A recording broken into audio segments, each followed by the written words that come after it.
So I've got this beautiful Brainworx BX glue plugin from Native Instruments for review and for a version, and I quite like it, I have to say.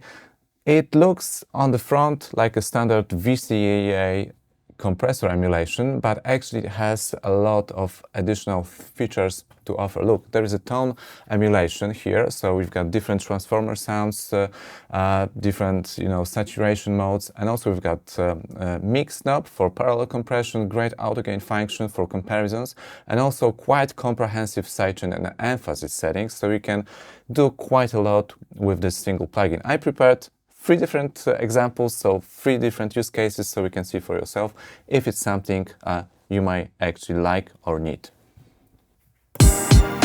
So I picked a random kit from Machine. I think it comes from one of the expansion packs. It's called Goma kit, and in Ableton Live it looks like this. We have Machine and we have BX glue here, and a limiter that only works as a safeguard, so I'm aiming at the same peak level.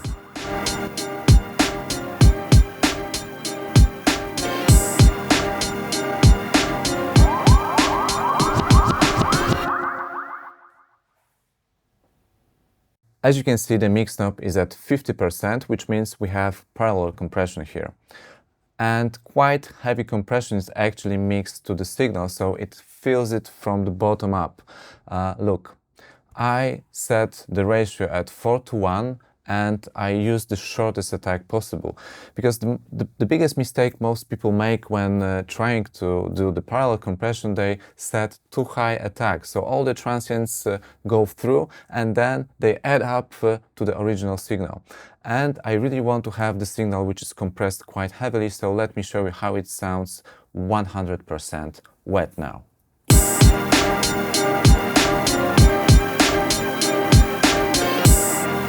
And because I wanted it to be, gritty and heavily compressed, I also went for the dirty tone and iron transformer with 100% wet. Let me show you the difference now.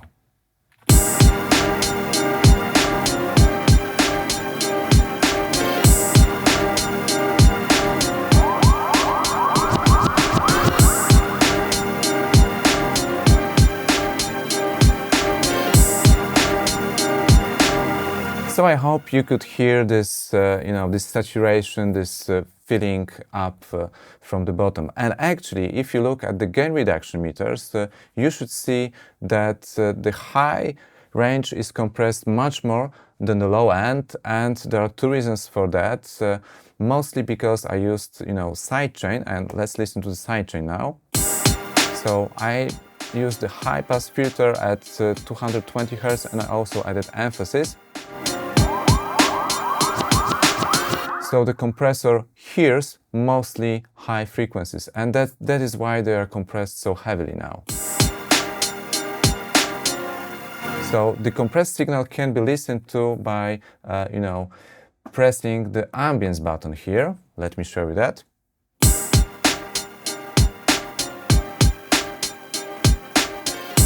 So this is the signal that is being deducted from the original. And since I am compressing high frequencies so heavily, I decided that I need a tilt function here. So I actually added a lot of high end to the signal after mixing it. So let me show without tilt.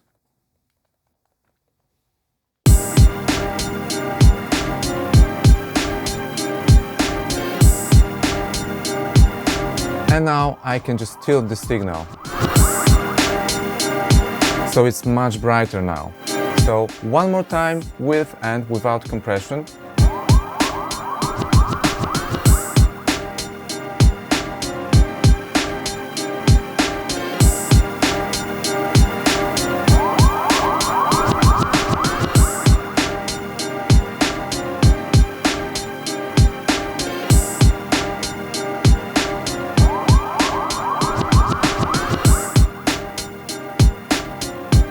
So I guess the sweet spot is around 40%, at least for me.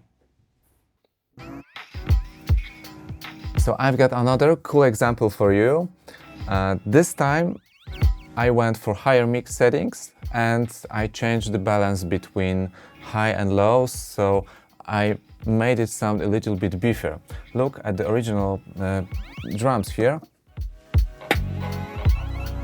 Can you see that snare here? I don't know if I can show you that. Yeah, the snare here. It's very, very transient-y. So now I will turn on the compressor for you.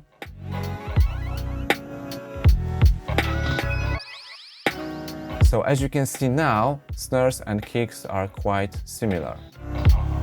So what I did here, I went for strong compression in the high end. I used a ratio of 4:1 with very short attack, quite high harmonics, and I set the filters very high so that the compressor reacts and hears only high frequencies. This is because I used high emphasis settings. But you can also use the BX glue as a standard insert VCA compressor on your drums, and I'm going to show you some clap music.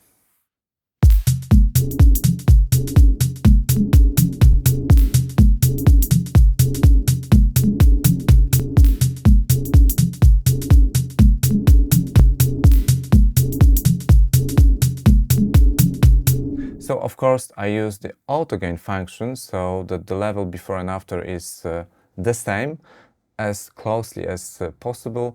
And as you can see, the settings are different. The mix knob is at 100%. I set the crossover higher.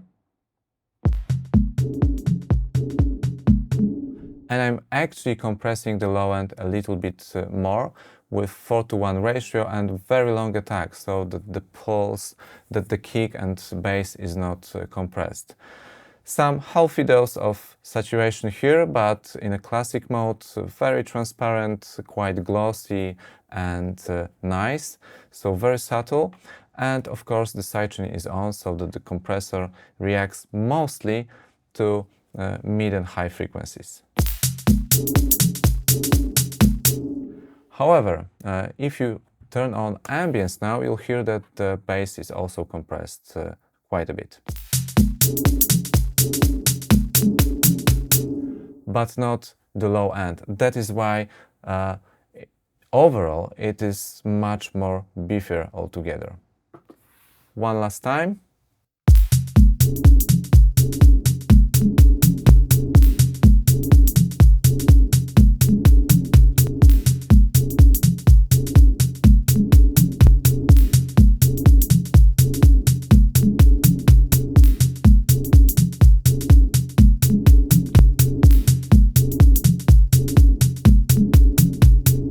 So because the low end is compressed a little bit more, I decided to go for a very light minus tilt here.